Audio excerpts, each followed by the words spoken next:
If you do not have your materials, pause this video right now and grab your materials. So in today's mini lesson, we learned another trick that we can put in our toolbox for comparing fractions. Today we learned about what do we do if we have a fraction that has a denominator that is the same, or what do we do if we have a fraction that has the numerators that are the same when we are comparing. So our first trick, when we see two fractions that have the same denominator, remember we learned that when the denominator is the same, the bigger the numerator, the bigger the fraction.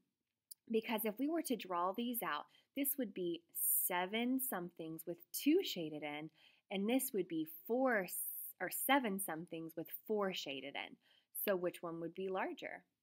The 4 sevens. So remember, when the denominator is the same, the bigger the numerator, the bigger the fraction, okay? And then we learned that when we see that the numerator is the same, we learned that the smaller the denominator, the bigger the fraction. Because what we see here is if it has a larger denominator, then that means that our pieces are going to be way smaller, remember?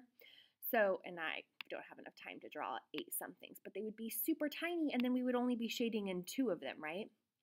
But when we have a smaller denominator, that means that we have less pieces that we are breaking it up into. And when you shade it in, then there's a larger chunk. So in this fraction, that when the numerator is the same, the smaller the denominator, the bigger the fraction, okay? I know we use silly voices in class. So now we're going to practice. So using these two examples, I would like for you on your board to go ahead and write 8/12 and 4/12. Go ahead and pause this video and decide which one is larger.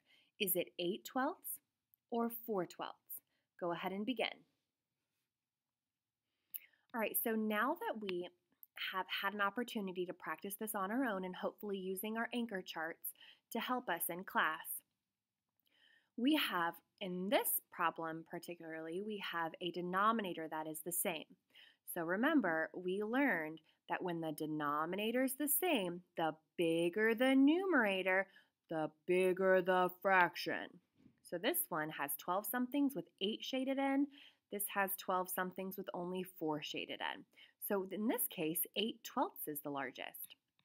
Okay, so now we're going to practice another one, but this time the numerator is going to be the same. So go ahead and write on your board 5/8 and 5/6 and go ahead and compare them. Pause this video. All right, so in this case, both of our numerators are the same. And we learned that when the numerator is the same, the smaller the denominator, the bigger the fraction, because our pieces are larger. So in this case, 5/6 is larger. So in today's exit ticket, make sure that you look up at our anchor charts and remember the chants that we did in class to help us remember what do we do when something has the same denominator and what do we do if something has the same numerator. Good luck on your exit ticket.